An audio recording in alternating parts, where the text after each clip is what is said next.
Hey everybody, I'm Chef AJ and welcome to Healthy Living. It is my pleasure to be interviewing Dr. Emeran Mayer, who wrote this wonderful book called The Mind-Gut Connection: How the Hidden Conversations Within Our Bodies Impact Our Mood, Our Choices, and Our Overall Health. So thank you so much for being here, Dr. Mayer. I really appreciate it. Well, thanks, AJ, for having me on the show. It's a great pleasure. Right. Well, let me tell you how I even know who you are, because you didn't ask me, but you probably wonder, who's this crazy woman wanting to interview me? So I took a mindfulness class at UCLA with Suzanne Smith, which was wonderful, and I hope that you'll ask her to be interviewed as well, because the class was wonderful. And we had a one-day retreat at UCLA in your offices. You weren't there. It was a Saturday. And as I was leaving, there was like a postcard with announcing that this book was going to be coming out. And I took the card and I thought, oh, that's going to be interesting. And I sort of just, didn't think about it for a very long time.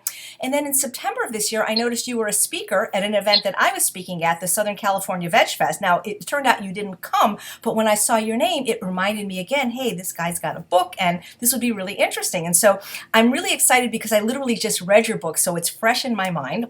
And so it'll be great. But before we talk about the book, I want to talk about the one thing we have in common, which you don't know. It says that in the book that you grew up almost becoming you called it a confectioner. And Yes. I was a pastry chef for many years, so we have that in common. Oh, that is amazing. Yeah. Yes. I mean, it's a long story that I don't want to bring up.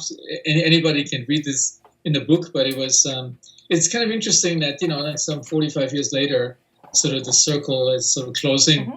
We've come back to some of these early experiences and exposures, which were quite important, I would say, from all the aromas. Each season had a different aroma for me, so I can kind of divide the year into different types of aromas and tastes. And do you still do any confectionery at your house or around the holidays or any time of year? You're probably too busy. Yeah, I'm too busy, and also, as you can tell from my book, I mean, I clearly, if you look at all the things that we know about the impact of high sugary cheese on it's a miracle that I'm still alive. But honestly, the amount of sugar that I consumed as a child, as an adolescent, is unbelievable. So I have completely switched around. That's and great. Sugar is really the exception now. Yeah, but I just thought that was very interesting that we had this in common. So, a few years ago, the word microbiome was not even in anyone, at least not in any layperson's vocabulary. But now you turn on the television, even watching Dr. Oz, that's all everybody's talking about. What happened? And first of all, in case there are people that are not familiar with it, what is the microbiome and why is everybody talking about it now? So there's two terms. There's the microbiota, which are all the organisms, the 100 trillion organisms microorganisms that live in our intestine, mainly in the large intestine. And there's the term microbiome, which means the organism plus their functions, their genes and all the things that they can do, and which is enormous. It's like it's been estimated they have 400 times more genetic capacity, these organisms, than we humans have. And if you multiply 20,000 human genes times 400, you get into the millions of genes. So they clearly outnumber us. They don't outnumber us in terms of the number of organisms, but clearly what they can do. And that's, I think that has just fascinated the lay audiences and also investigators and all kinds of industries, startup companies, pharmaceutical industry, this vast pool of genes that all ultimately produce something that we don't know currently what it is and what it does for our health and what happens in disease states. Well, the fact that you're even having a conversation about parts of the body talking to other parts of the body is phenomenal, because a lot of people and even doctors don't believe that there's any connection between the mind and the rest of the body. It's almost like we're one person from the neck up and another person from the neck down. And I would say, of all the things that the microbiome revolution or paradigm shift is doing, I think it's changing that worldview. I think all of a sudden, I've worked in this area, brain-gut communication, for some 40 years, and it's always remained a fringe area. So amongst my gastroenterology colleagues, they've always laughed about this. So, well, it's, the brain is basically just the psychological stuff and the not the real stuff. now all of a sudden everybody talks about, that the brain and the gut and microbiome and other parts of the body are interconnected. So I think the one thing that's definitely going to happen from this microbiome revolution is it will change people's view of the body as an ecosystem with multiple interacting parts, and I think that's great. Well, that's going to be very exciting, and then you can have the last laugh with all your colleagues. One of the things, I've taken so many notes, and that's why I'm looking down, just so you know, because I took them on my phone because I was reading your book on the airplane.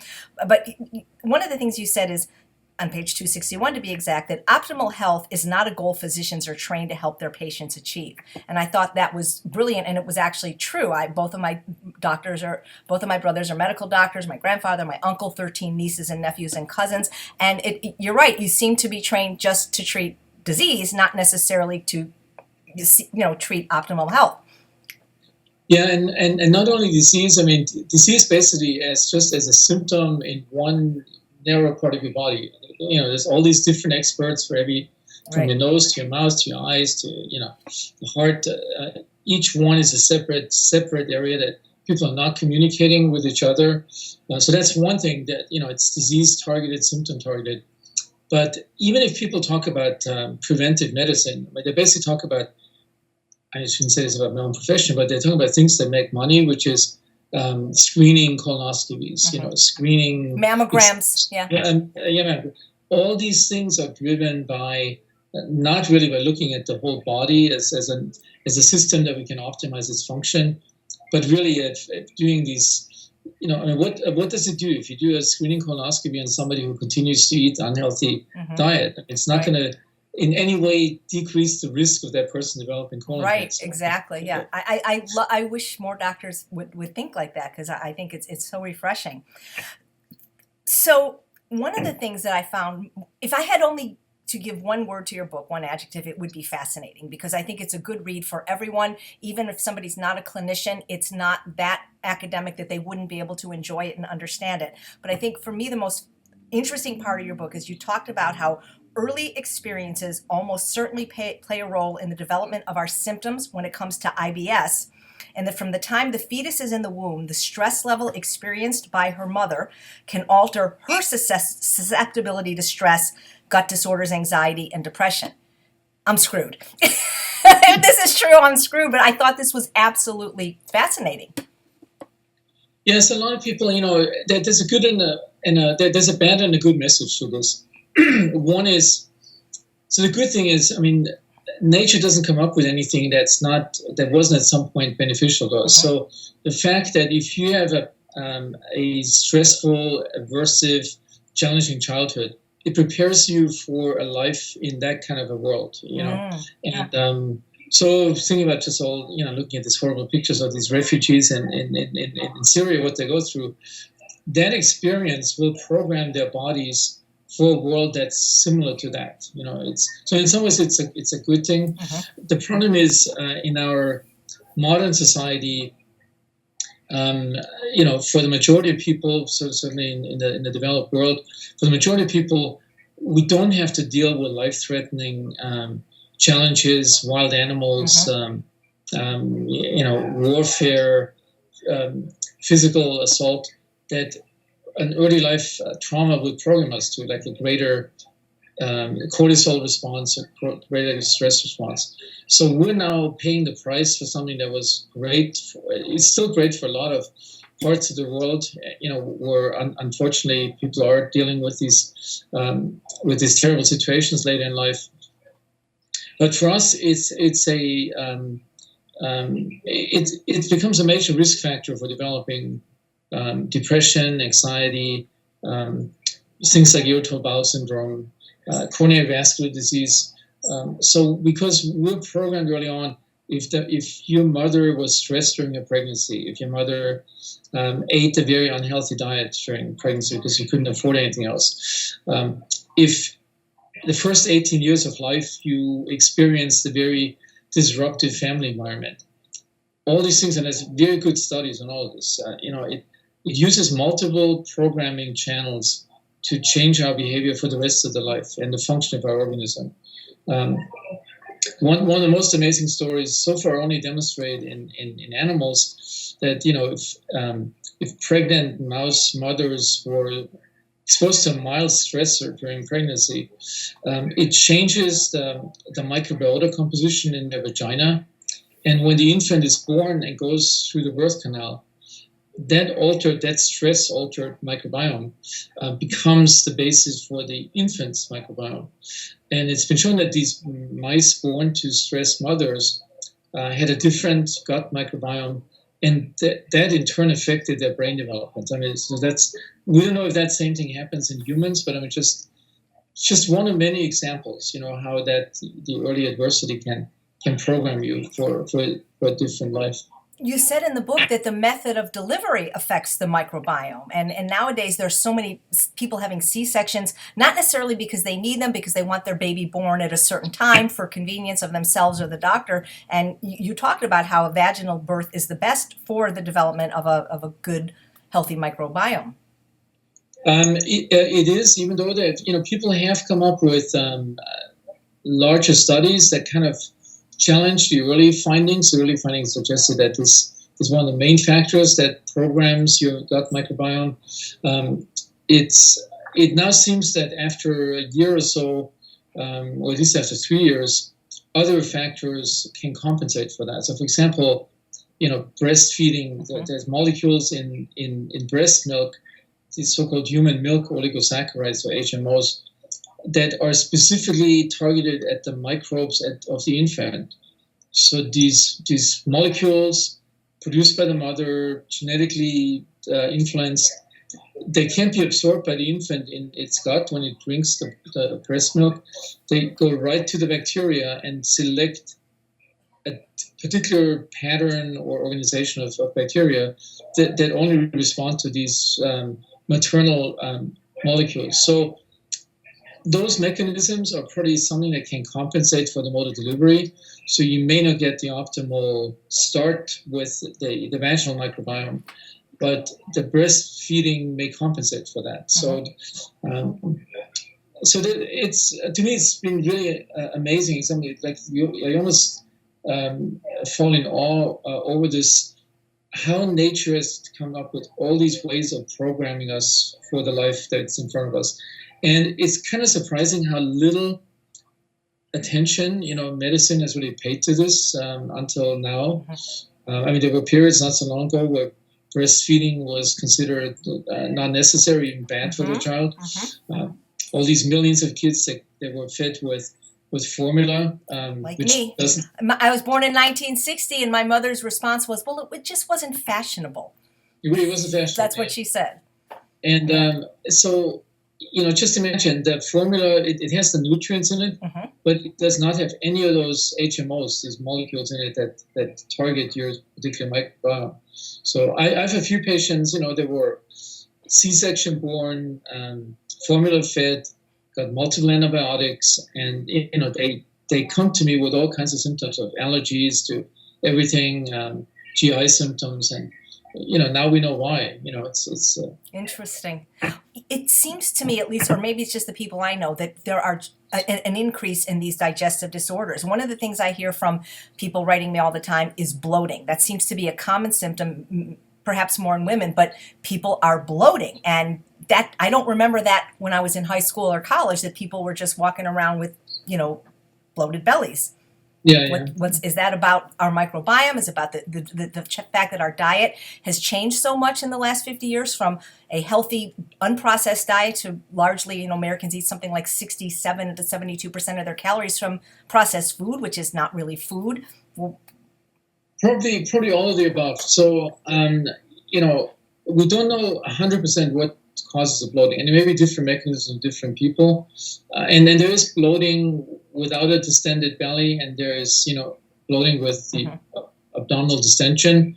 There may be two different types of things that, for the distension, there's clearly a role of the brain in that sort of regulates reflexes in your spinal cord that set the tone of your abdominal muscles. And if that tone goes down, the contents of the belly push out. But the symptom of bloating it's almost certain that the bacteria play some role in that, the gases that they produce and the chemicals that they produce that act on sensory nerve endings in your colon. In some ways, people now recommend diets that are limited in complex carbohydrates to decrease the gas production. You mean like the FODMAP, like the a low FODMAP diet? I personally think that is really a bad idea, a really bad idea, because you basically depriving the microbes from what they need to thrive and be healthy and diverse and abundant. So the current teaching is, well, let's go on a FODMAP diet for a while and then reintroduce the other diet. It's ridiculous. I mean, I'm glad to hear you say that, because I think it's a very difficult and unsustainable diet as well. It is completely. It's unhealthy. It's unsustainable. And there's many other ways, and that's been shown already in studies. If you tailor an individualized, personalized diet for an IBS patient that's based on their experiences, they do just as well as with the FODMAP diet, and it's sustainable. I like that you're treating people as individuals like that. You said that the people that are on the standard American diet, which I would guess is a lot of Americans, lose up to 1/3 of their microbial diversity. And so I would imagine that's probably not a good thing, that we need this diversity. Yeah, so right now, if you look at the microbiome as an ecosystem, and I think that's probably one of the best models to understand how it functions. So the stability of any ecosystem is determined by the diversity of the participating organisms and the abundance. And if you look at the microbiome right now, I think the only thing we can say about a healthy microbiome, and maybe there's several healthy microbiomes, but the main factor that we use today is diversity and abundance. We don't know enough about the individual organisms. If you have too much of this one, not enough of the other one, if that's really have consequences for you. But and it is shocking when you look at the curves. How for the last 50 years the diversity has gone down stepwise, continuously. If you extrapolate to natural ecosystems, at some point they collapse when the minimal required diversity is gone. It's possible that what we see today with the obesity epidemic, the allergy epidemic, the epidemic of food sensitivities is part already of this breakdown of our ecosystem inside. So I think there may be worse things to come.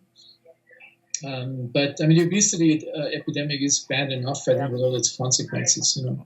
So how do we restore our gut? I mean, how do we now, if we've had these factors that you talked about, maybe a C-section delivery, we weren't breastfed, we weren't eating a good diet, what do we do?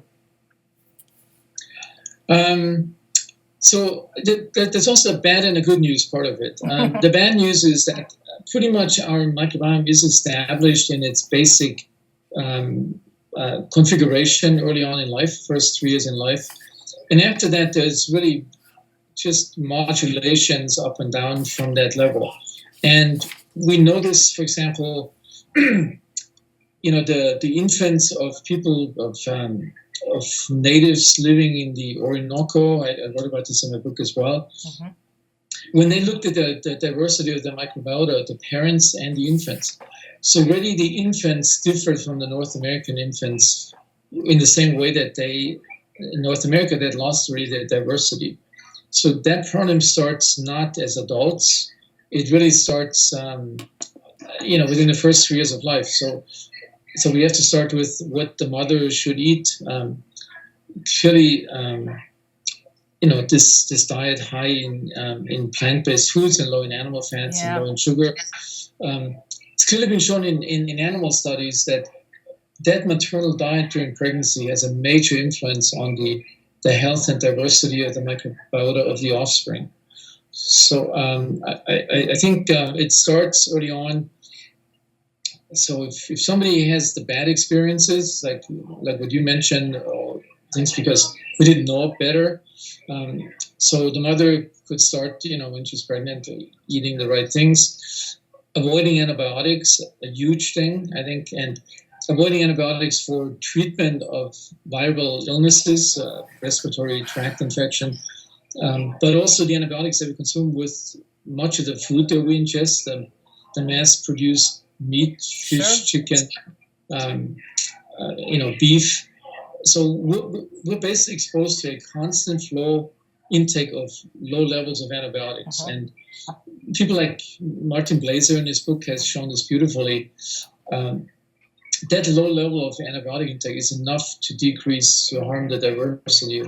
So for the mother to have a healthy diet, ideally have a vaginal delivery, avoiding antibiotics as much as possible, particularly during the first 3 years of life. And then feeding, prolonged breastfeeding. I mean, that's, sometimes unpractical in modern society, but it's clear there's a lot of very important things in breast milk that we didn't know before. And then as an adult, I mean, basically sticking to the same kind of diet that you would do as a pregnant mother, I think today we can come to the conclusion that what's healthy for our gut microbes is most likely healthy for us as well, for our gut and for our, gut-brain communication. That makes sense. And you talked a lot about breastfeeding. You said that a nursing mother's diet has a major influence on the baby's risk for metabolic disease and obesity later in life. And much of this is mediated by the early programming of the baby's gut microbiota. So that was my concern of those people that weren't breastfed. Now what do we do? I'm lucky, though, about the antibiotics. I have been following a plant-based diet for 40 years. So if I'm getting antibiotics, it's from the doctor. It's not from the milk and the meat and the cheese. So that's one good thing. One thing I hear a lot about, which is, again, like the microbiome, is a term that up until a few years ago I never heard, is SIBO or SIBO, S-I-B-O, small intestinal bacteria overgrowth. And there was one doctor I interviewed that basically said it's not real, it doesn't exist. And what I understand is that the first line of treatment with many gastroenterologists for SIBO is mass doses of antibiotics, sometimes a triple cocktail of these taken multiple times. And so can you weigh in on that? Because this is a disease I never heard of that everybody seems to have now. It's I totally agree with your previous doctor that you interviewed on this. I don't believe in it. There are very few cases where it's been established. If you have a motility disorder of your small intestine, there's things like a syndrome called pseudo-obstruction, where you completely lose all the contractility of your small intestine. There's conditions where you lose that powerful wave that goes through every 90 minutes when you sleep that cleans out your gut. But these cases are really rare. What has happened, there are some physicians, very small number of individuals who have come up with a test with which they diagnose so-called SIBO and use it as a justification to treat these people with antibiotics. Unfortunately, that treatment has not been approved by the FDA. Not just once, but as repeated doses. So imagine for a disorder like IBS that you would get repeated doses of antibiotics, broad spectrum, killing off a lot of the bacteria inside of you. The great majority of investigators in the world have not been able to reproduce a question that tests in the first place, and the indication for antibiotics. And I just had a patient last week. Probably the most extreme I've seen has gone through 10 of these hydrogen breath tests at the same institution and has undergone 10 courses of broad-spectrum antibiotics. When in reality, his symptoms were actually very easily explained by a brain-gut imbalance. So the man had panic attacks, and all the symptoms disappeared when he took Ativan. How could you have something that's created by the bacteria that would respond to one pill of Ativan? So it's very sad. I don't know how the FDA could make a decision like that in this day and age, where many of us, including Martin Blaser, are really pushing against this low threshold for giving antibiotics. That's so interesting, because isn't there more serotonin in the stomach than even in the brain? And so could this be like once you figure out this whole puzzle of the microbiome, you could actually maybe treat some of these, what we think of as psychiatric disorders like anxiety, when we just clean up our microbiome. Is that absolutely? The hope? So more than 95% of the body's serotonin is stored in these and synthesized in these cells in the gut. They're called enterochromaffin cells. They're kind of sandwiched in between the regular lining of the gut. And they're in a very unique position. Not only do they contain the majority of serotonin, they also have receptors which respond to signals from the microbes, from the gut lumen. So the microbes actually are responsible for at least 50% of the production of this serotonin in our gut. And on the other side of the cell, it is very closely linked to our vagal nerve, so this main nerve pathway that goes from the gut to the brain into our emotional centers. So these cells sit right at the interface between the microbes and the brain. And one of the things that stimulates the microbes to actually activate the serotonin production is how much tryptophan you consume in your diet.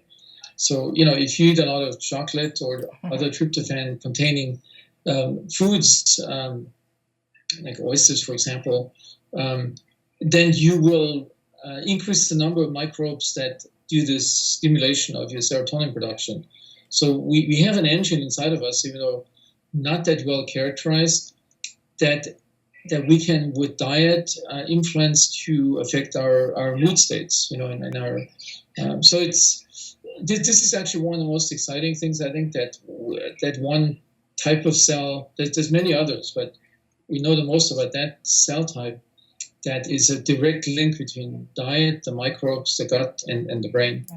I believe it. I wish more doctors believed it, and I think one day you're going to prove this, and you're going to figure out how to fix everything by fixing the tummies, because it just seems that so many people have IBS. I mean, it just seems like almost everybody I know has either constipation, diarrhea, or both, or some kind of abdominal symptom, more than I ever remember in human history. And a lot of people say, well, it's because of the gluten. Well, it's not the gluten.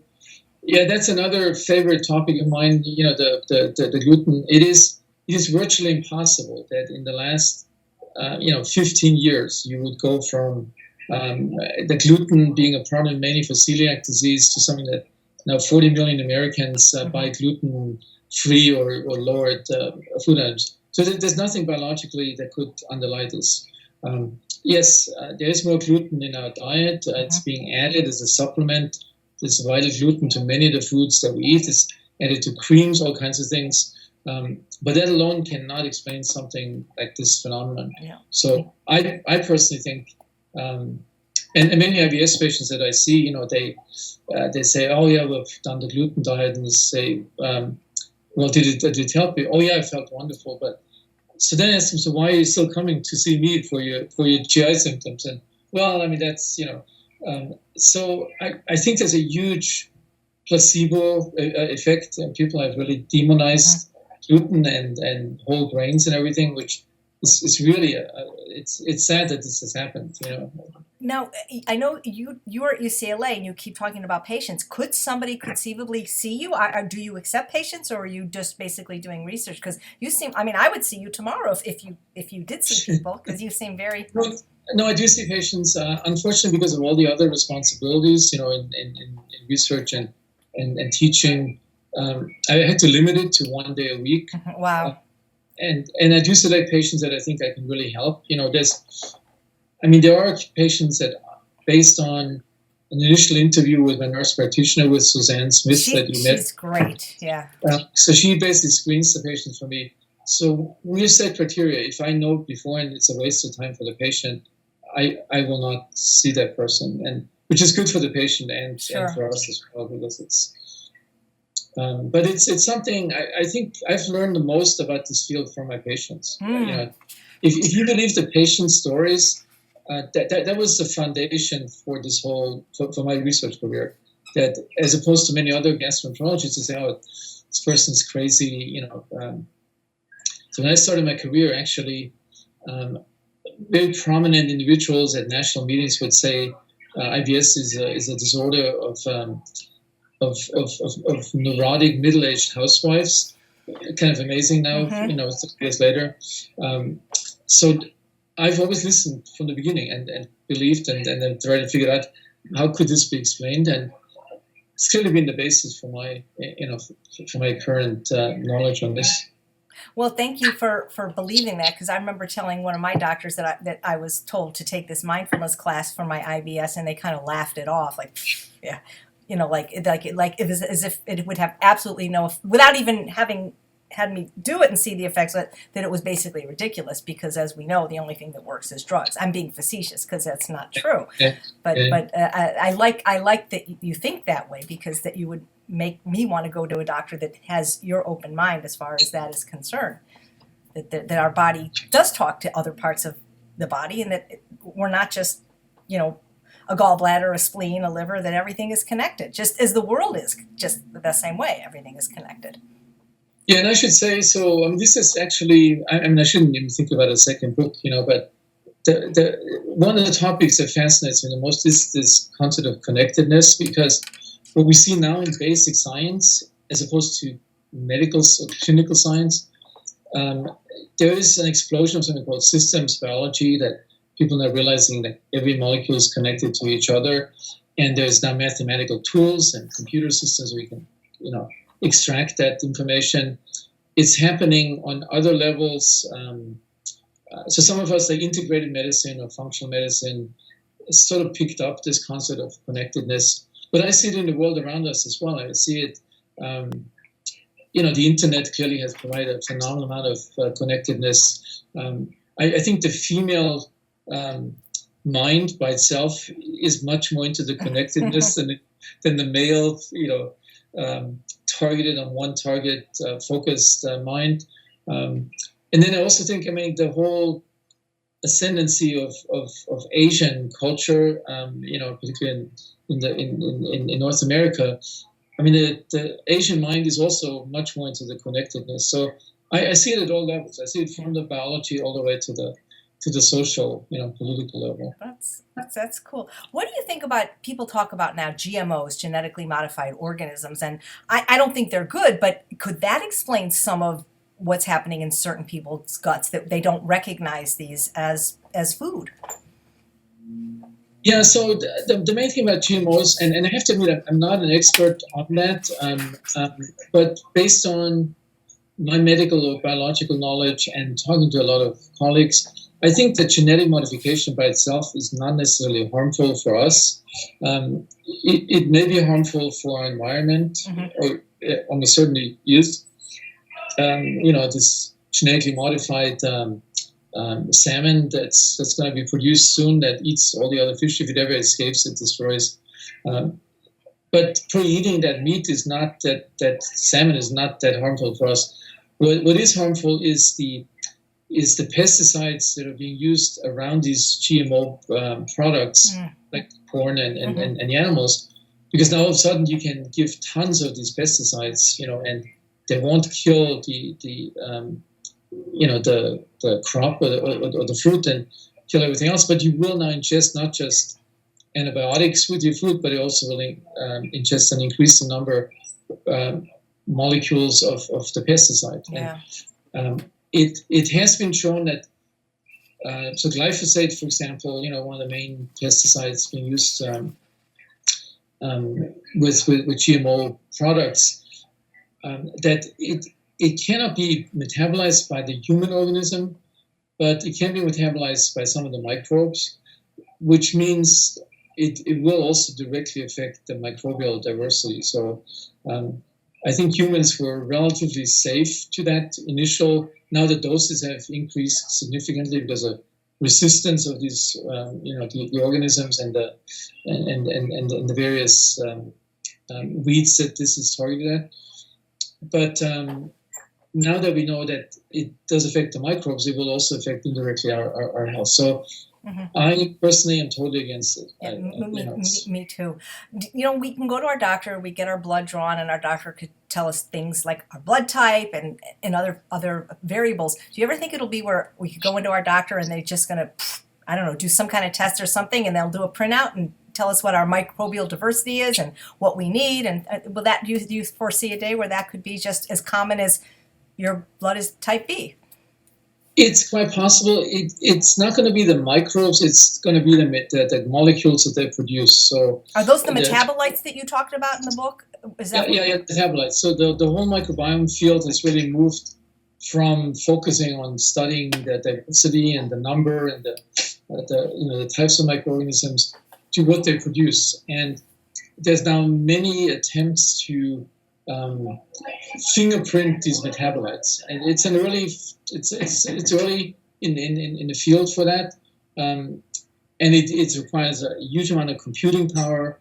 But I would predict that in 5 years from now, you will get a blood sample or urine sample, and you can do a metabolic fingerprint that not only shows you what's wrong with you now, but shows how high your risk is to develop something in the future, like Alzheimer's disease or Parkinson's. I think that's clearly going to be the next phase revolution in medicine. If it takes 5 years or 10 years, I don't know. A lot of money is being poured into this now, investor money, a lot of startup companies. So it will be a fairly rapid progress, I think. Does anything magical or special happen to our microbiota when we're sleeping? Is that an important time for them to do their stuff? Because you talked about the brain microbiotic access when we're sleeping, because I know that a lot of people are stressed, they don't sleep well, a lot of people eat very, very late, which I can't imagine is good for any reason. So tell us about sleep and how that can help us restore our... So sleep is, that's a topic that I could talk just a whole hour about. So sleep is something that, particularly REM sleep, when you dream, that cleans out all the bad metabolites from your brain. It's also a time when the brain sends down signals to the gut to generate this what's called the migrating motor complex, which is this, just imagine you clench your fist, and that's what your esophagus does, and it gradually moves down all the way into your large intestine and moves everything that's in front of it downwards, and essentially cleans out your upper GI tract. So if you happen to have swallowed a peanut, that peanut or pill at bedtime, that pill would probably not be absorbed, but it would just be carried all the way down into your large intestine from this.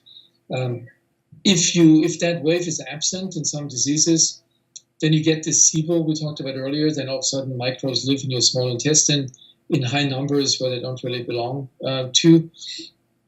But you could also look at sleep. It's sort of a period where you kind of deprive your microbes from a food supply. And we don't know exactly. So I should say there's a diurnal rhythm to the microbes as well. So not just our body goes through this light-dark cycle, 24-hour cycle, but all our microbes do that as well. They have these clock mechanisms.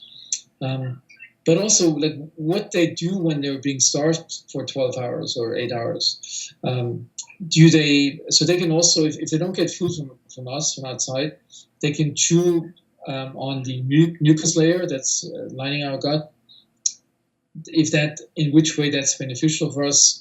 But it's clearly something, and not just the sleep. And I mean, as you say, many people have poor sleep. Even if they sleep through the night, they still may have wake up, frequent awakening or semi-awakening. There's one thing that the sleep does. It has an anti-inflammatory effect on our body. So this low-grade immune activation that many people have based on their unhealthy diet or lack of exercise. So sleep normally reduces that inflammatory tone in our bodies, and if you don't have it, it becomes a major risk factor for. The way it interacts with the microbes, I think that still remains to be studied exactly. But even fasting periods outside of sleep, as you know, many ancient cultures, every traditional culture has a institution of fasting for a day. Exactly. Yom Kippur, for example. So there must be something. Like, my attitude is always, if something has been around for several thousand years, there must be a benefit to it, and so I'm convinced we will find out, what benefit that is in terms of our microbial health and gut health. You may not know the answer to this, but I work part-time at a center in Santa Rosa called the True North Health Center, where they, for 30 years, do what's known as therapeutic water-only fasting. And, that I don't know what the effect is on the topic we're talking about, but I've seen people there with things like Crohn's and ulcerative colitis get better from fasting. So, Yeah, no, there's definitely something to it. And, we know, for example, in inflammatory bowel diseases like Crohn's and also colitis, if you put somebody, for example, on parenteral, nutrition and don't expose the gut and the microbes to any food components, they will get better, Yeah. So even that fasting of a week or two would most likely be beneficial, and it most likely works through the microbes, Yeah, it's just fascinating. I attend a lot of medical conferences, even though I'm not a medical doctor, because I find this stuff so interesting. And I was hearing a gastroenterologist speak once about things like stevia and sugar alcohols like erythritol, xylitol, mannitol, sorbitol. And she said that these are horrible for our guts in general and our microbiome in particular. Would you agree that these are things we should avoid as well? Because I don't think they're healthful. Yeah, and it's just from as we talked about earlier, having grown up as a sugar addict. Me too. We have so much in common. And do you have a dog? I don't mean to interrupt, but do you have a dog? We used to, because there was the only thing I took exception with in your book is that you didn't seem to think dogs had the same type of emotions as we did, and this is actually it's often a misunderstanding. They have the same emotions and the same emotional expressions, facial expressions. What people think, they don't have the parts in the brain that are responsible for self-awareness. Okay. So like a dog couldn't say, I feel happy now. So the dog just feels happy. It's an emotional state, but no animal. Maybe some of the highest primates do have that self-awareness or some form of it, but it's often misunderstood. Yeah, I mean, we've had the dog, and if anybody has a dog, knows that dogs have emotions. Right. Yeah, I misunderstood that part. I was just ribbing you a little bit about that, but I didn't mean to interrupt what we were talking about a moment ago, which now I have lost my train of thought. Oh, the xylitol, the sugar alcohols, the stevia, the xylitol not being favorable. I don't think they're helpful. I was watching an amazing video today by Dr. Michael Greger talking about how they perpetuate cravings and cause us to want more sweet. So that's one reason for me to avoid them and tell other people. But from what I understand, they're just not favorable for our guts. Yeah, they're not favorable. There's very good studies on that for several of these artificial sweeteners that they can cause this low-grade inflammation. So this is also an effect that's dependent on the microbes, and they can increase the gut permeability and really have equally bad effects, sometimes even worse than eating sugar, like for a pre-diabetic or somebody with the metabolic syndrome. So the illusion that if you switch to artificial sweeteners, that you do something positive for your metabolism is completely wrong. Right. And as you correctly pointed out, and I've gone through this myself. I have friends, they now family, so sugar has basically disappeared in any shape or form. After a while, you realize how your sweet taste receptors adapt to the absence of sugar. So all of a sudden, milk tastes sweet and things taste sweet without any additives. So I think what people have to realize, instead of substituting, it's like taking a substitute for another addictive drug. You want to get away from the drug, and it just takes a relatively short period of weaning yourself off, and then you're perfectly happy. You never miss it again. Yep, I agree. That's basically the work I do. I think it's so interesting that when we talk about the stomach in general, there's so many terms like I hate his guts, or I had a gut feeling, or I have butterflies in my stomach, or I really can't stomach that. So much of emotional expressions that we use pertain to our stomach, and it's been that way ever since I can remember. So that's kind of interesting. Yeah, and the reason for that, as I point out, is so the scientific reason is that the most primitive the first primitive animals lived billions of years ago in the oceans. They were basically just floating digestive tubes. They were floating digestive tubes that had a net around them made up of nerves. So that was our first nervous system in evolution. Only later in evolution, when organisms became polarized with a head and a tail and a body, we developed a second brain, but it used the same building principles and the same molecules and transmitters of that first gut brain. So it's, from an evolutionary standpoint, our brain came billions of years ago from the gut and its closely associated nerves. So that's the evolutionary explanation. From a current perspective, there's no other organ in the body that is so close. Uh-oh.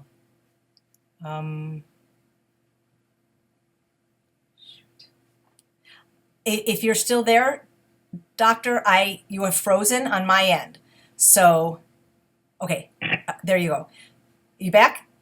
Okay. Okay. I'm still here. The last thing I heard you say is there's no other organ in the body so closely associated with. We can always fix this in editing.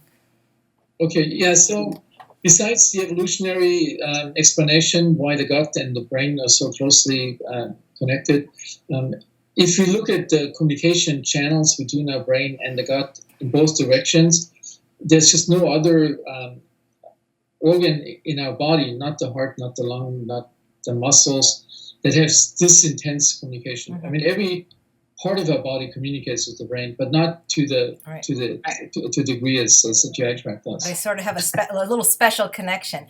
Since so much of what seems to bother people is caused by stress, particularly with GI stuff, what do you recommend for stress? I mean, especially this time of year around the holidays. I don't know anybody that lives in that's human that doesn't have stress, but particularly if they live in LA. So what do you recommend in general and to your patients for dealing with the stress that's causing some of their symptoms? Yeah, so what we teach or recommend to all of our patients, and Suzanne in my practice does that, is to do. Started with something very simple, the abdominal breathing, mm-hmm. which we teach patients as they are doing their first visit. We also recommend all of them to start mindfulness-based stress reduction training. Mm-hmm. There's obviously other techniques that some of our the psychologists that we work with, like autogenic training or self-hypnosis or progressive muscle relaxation, depending on what patients like the most. It's definitely, the abdominal breathing, I personally think I do it every day, 3 times a day, before I get out of bed, in the evening before I go to sleep. I can do it in the car. I've done it for 30 years. Wow. I actually can switch it on instantaneously. Is this something that people can learn on their own? Could they Google abdominal breathing? Is this a technique that's easily learned? Or do they have to go to a practitioner to learn it? I think it's easier if initially somebody shows you that. There's many things. There's apps for it, mm-hmm.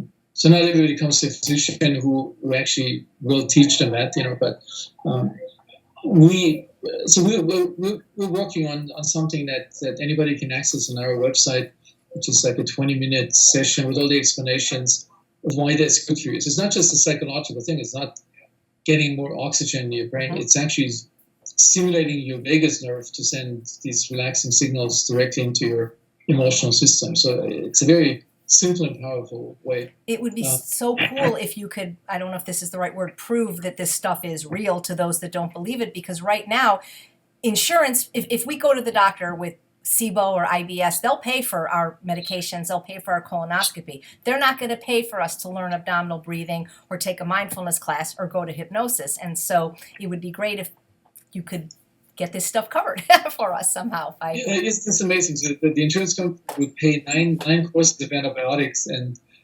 hydrogen breath tests, but would not cover one of those. Right.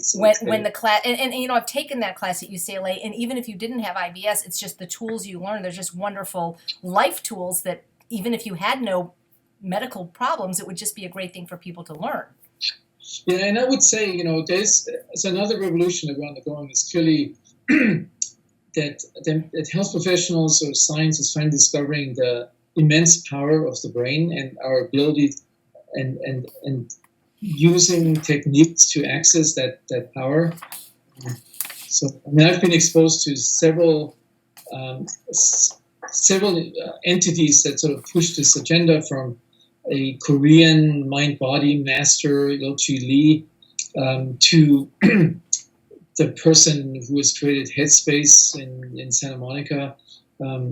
Many people have this concept now that we're underutilizing the brain. We've become totally reliant on all these things that we get from the healthcare system or from the health food store. I mean, we have the most powerful computer in the universe in our head, and we use a minimal fraction of that. So using it for relaxation and sending healthy signals to the body and to the gut is one of those things that we can use it for. I know in your book you talked about fermented foods like kimchi. It seems like every culture not only has a fasting day, but also has a fermented food. We have sauerkraut for German people and Jewish people. We have kimchi for Asian people.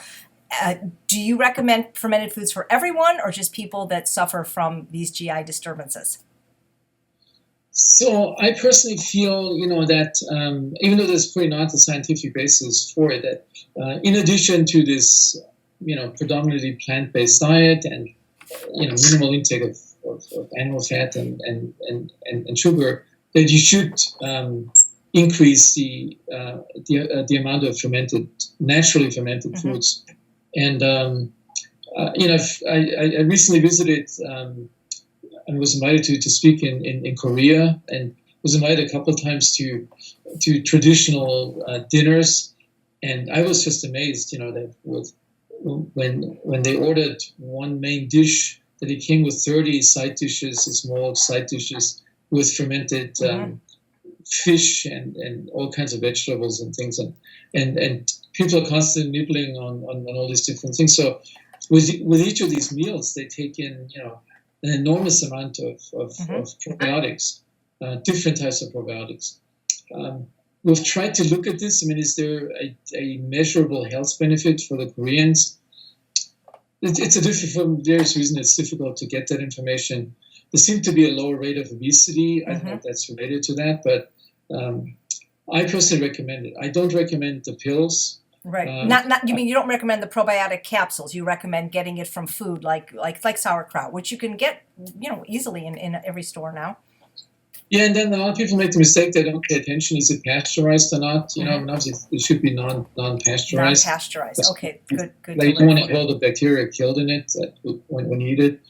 And the kimchis. I mean, there's quite a variety now that you can get in places like Whole Foods and. Sure, absolutely. And I personally don't eat any salt. I'm like those Yanomami Indians that you got to spend some time with, and they even have they make them salt-free now as well. And you can make them yourself, and I have made them, but it's just so much easier to buy them. It seems like people in other countries have often more stress than us, but they don't seem to have the same amount of sickness as us. So is it because they're eating a better diet, or just they have more favorable microbiomes for the reasons that you recommended? It's probably a combination. I've become a big fan of the Mediterranean diet, or it's similar types of diet, but Mediterranean one, because it's not just the diet, it's also the lifestyle, and it's these social interactions. So we had these experiences with a friend of mine, whom I also mentioned in the book, who is an organic wine grower on the Adriatic coast in Italy.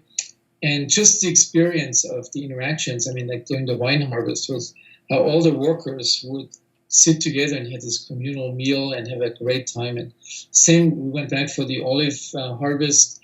It was the same thing. I mean, like everybody would come together and would eat together, sitting on the ground, and that was, I mean, an amazing experience. And I think. We've forgotten this. We think it's only the food and don't pay that much attention to the context. I mean, that hamburger that you eat driving down the 405 freeway is not just bad for you because of all the fat and salt in it. It's also because you eat it in isolation, don't even pay attention to it, have the radio on, or whatever. So absolutely. I think talking about the mind-gut connection, the mind plays a big role in, I always say, in setting the table, for the microbes and the whole digestive process. If you're relaxed and send down the signals to the gut, you will process this meal differently as when you're stressed. And so, you become more sensitive when you're stressed, become more sensitive to, more likely to get heartburn or, bloating or any of the IBS-like symptoms. Right. And patients always think it's the food. What can I change in my diet to this? They don't think about it. It's half of it, at least it's half is there. Yeah, I love that you believe that. I really do. One of the things that interested me very much in your book, because I've been following a plant-based diet exclusively for almost 40 years, you said that resistant starch is contained in a wide variety of plant foods, including bananas, potatoes, seeds, legumes, and unprocessed whole grains. In most individuals, resistant starch is completely fermented to short-chain fatty acids in the colon, but some people's gut microbiota lack that ability. What did you mean by that? That some people just can't process these unprocessed plant foods, or certain ones of these? That they're not as, I probably shouldn't say that they're not able, that they're less efficient in doing this. So people have talked about these keystone species in our gut microbiota. So these are like the wolf in Yellowstone is a keystone species. If you eliminate the wolf, then all sorts of other things will happen. If you eliminate a rabbit, it won't have that effect. So there's certainly these keystone species in our gut microbiota. And if you lack those, you're less able to process, to break down these complex carbohydrates. Is there something we can do to facilitate this? Because a lot of people I talk to lately have problems with legumes. They can eat almost all the other plant foods, like the fruits and the vegetables and the starches, like the potatoes and the sweet potatoes and the squashes and the whole grains. But there's something about the legume family that some people just can't seem to digest. Is that because of their microbiome, or is there something they could do so that they could eat the foods that are difficult for them to ingest, or should they just avoid them?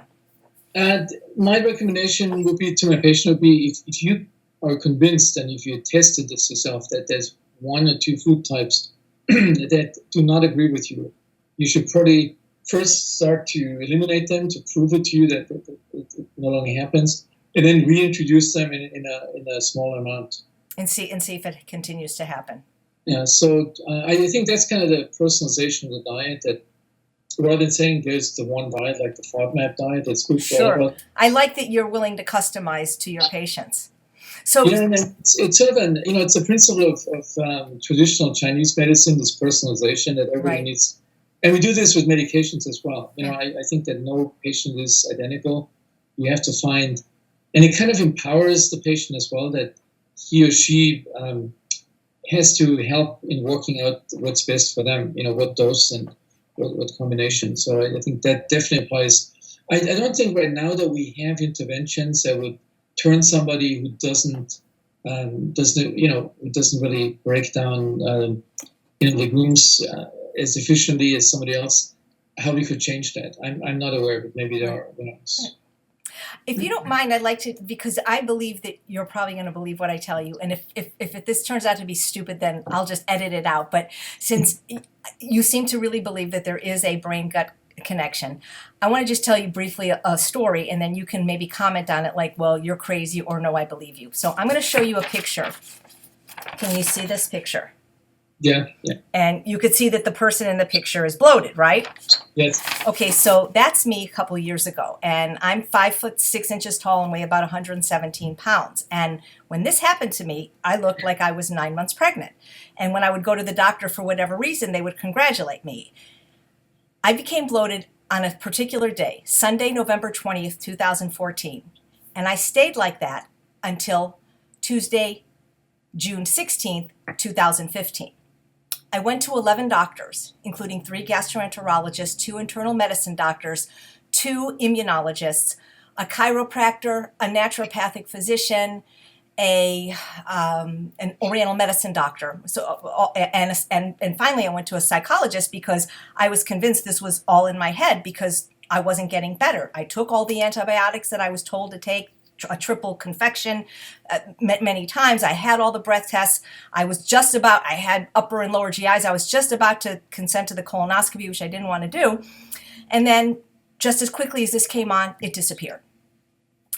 And I couldn't figure it out quite right at that moment. And then I looked at my calendar and I was trying to think, like, what was going on with me emotionally, because I was so busy being sick and having diarrhea from whatever this was. I was diagnosed with IBS and SIBO that I wasn't even thinking about the mindfulness. I just wanted to feel better. I couldn't eat anything but sweet potatoes and zucchini for 8.5 months. And I felt very sick. But then when it went away, when I woke up one morning, I'm like, okay, this is weird. I'm not taking any medicine. I'm not taking all the supplements from the naturopath. The day that I got better was the day after my dog died. The day that I got sick was the day after my veterinarian told me that this dog, which was a service dog for 14 years because I have a disability and I use a service dog, he told me he's very sick, he has these certain diseases, pancreatitis, Cushing's syndrome, and you have to retire him. You can no longer work him. Now, I didn't put this together because I just didn't.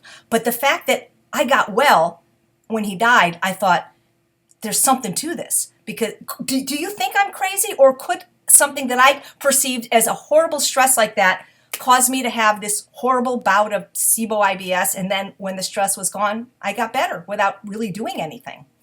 Yeah, no, you don't have to convince me of that. I've seen many patients, they come in with photographs because they want you to really believe them, and most physicians don't believe them, or say it's SIBO. So the only way that I can explain this, and I think there's some good data now from investigators in Spain and in Barcelona that have shown that so the brain can regulate. I mentioned this earlier. The tone of your abdominal wall muscles. So you have to imagine your whole body, your whole abdomen is full of loops of intestine and the liver and the spleen. And if you get rid of the tone of your belly, it will all push out. When you do surgery, when you have ever seen this, when they cut open the abdominal wall, all the things spills out. So that happens if you change this tone, this muscular tone. And that tone is regulated by signals that come down from the gut to the spinal cord. And the spinal cord has these reflexes in it that regulate this part of your body. And I've seen many patients with anxiety. It seems to the emotion that's most associated with this is anxiety, and not necessarily anxiety that is conscious, but that you do not perceive as that you. So you pretty weren't that anxious. You didn't around and say, now I've developed, an anxiety disorder. But well, I actually have panic disorder. That's why I have a service dog. And that's why this book was so fascinating to me, because once I read it, I said, well, I'm just screwed because bad maternal diet, not breastfed. I'm like, oh my God, I've got all these, I got all these things against me. What do I do? Oh my God. It was amazing. But yeah, I do have it. Yeah. But I'm really glad that you mentioned, this history, because it's very, I've seen it many times, and also what I found is that some patients respond the best to taking an anxiolytic, which I don't use commonly, but I do use it for a period of time while patients train to use their own mind to get into this relaxed state. But I've seen it many times with an anxiolytic, Ativan or Klonopin, that this massive distension disappears quickly. Well, I will say that I started a fairly regular meditation practice right after that, and I'm doing very well now. But I think it was just an incredibly challenging experience having all these people have their thoughts. I didn't know you at the time, and your book, it's your fault because your book hadn't been written yet, so I blame you. You've had such a fascinating life and career, going from a confectioner to a documentary filmmaker. The book is, guys, it's just a wonderful book. If I could read it on an airplane, you guys can read it. It's just wonderful. Will there be a follow-up to this when you learn more about? Yes, the paperback will come out in the summer, so I'm already talking to the publisher what we might add, and because a lot of things have happened since this book was written, that for some factors might need. And also, what I thought about adding more practical recommendations. that's something I've learned a lot, I have to say, since I've written this book and have now spoken in many interviews. The questions that come, so people are really starved for practical answers. Absolutely. There's so much stuff on the internet that is confusing. Mm-hmm. And it's often confusing because a lot of stuff that's on the internet in terms of diet is about weight loss and not health. So I'm not a weight loss doctor. I'm interested in this concept of optimal health. Mm-hmm. That's different. I think people need to realize, yes, if you want to lose weight, get on a ketogenic diet. That's the exact opposite of what I promote and teach. I promote a whole food plant-based diet with very little fat and just whole plants. Yeah, which is great, but some people want this quick fix and lose 5 pounds in 1 week. Not that I recommend that diet, but yeah, it's something different from. I mean, you're the expert, really. So maybe we need to talk more. With add this to the paperback edition. I'd love to do that. Right, because I actually have notes about, because you had mentioned the vegan diet 3 times in your book, and actually we didn't get to it this time, but I'd love to come, because we're in the same city, and come and do a broadcast with you live via a format called Facebook Live, where people, after seeing this, they can actually ask you questions in real time. I think that would be a really wonderful thing to do if you have time. So last question, somebody has experienced GI distress, diarrhea, constipation, both, bloating. What should they do? First thing, should they do? Well, they should get this book, but okay. Second thing, what should they do? It depends. If they're young, I think like going through some of the things that I mentioned in the book, like the relaxation. They don't need a colonoscopy if you're 25 years old and have these symptoms. Like many of my patients are. I mean, they don't need a colonoscopy. If they have warning signs, clearly, if there's blood in the stool or if there's weight loss, it's a different story. They definitely need to see their physician or gastroenterologist. If you're over 50 and there's a new onset of these symptoms, again, I think you probably should see a physician and a gastroenterologist because the risk is higher for. But in most of the situations, I think you need somebody who can explain this to you and I see it all the time with my patients. I mean, many of them, they walk out after the 1 hour consultation and say, God, I feel like 100% better now that I know. So I think knowledge and awareness and mindfulness is a big step in all this. And the realization there is almost, I would say, the data suggests a universal agreement on what is a healthy, optimal diet. It does not like, we don't have to invent a new diet every year. Right. It's just really ridiculous. And it's easier if somebody tells you that.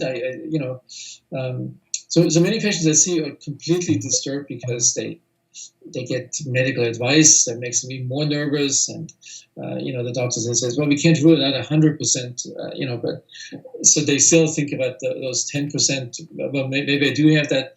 So I think if you have all these symptoms, you should find a healthcare expert, which could be like somebody like Susanna, a nurse practitioner, could be some gastroenterologist that really explains that to you in the first place, how the brain and the gut interact, and then with relatively simple measures, you can take control of it. It's not that.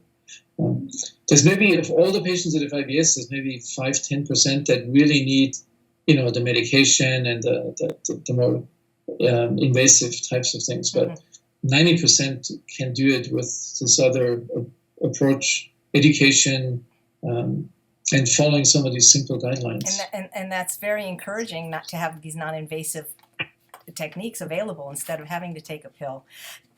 Because you're a GI doctor, I'm just curious, this is not about your book, but do you recommend screening colonoscopies for people over 50? Because I keep refusing them because I'm not going to do it. I had a friend that died of a routine colonoscopy, and I know it's rare, but I'm still not going to do it. Do you want people? Yes, so, as a gastroenterologist at an academic institution, I have to recommend these guidelines to my patients. Sure.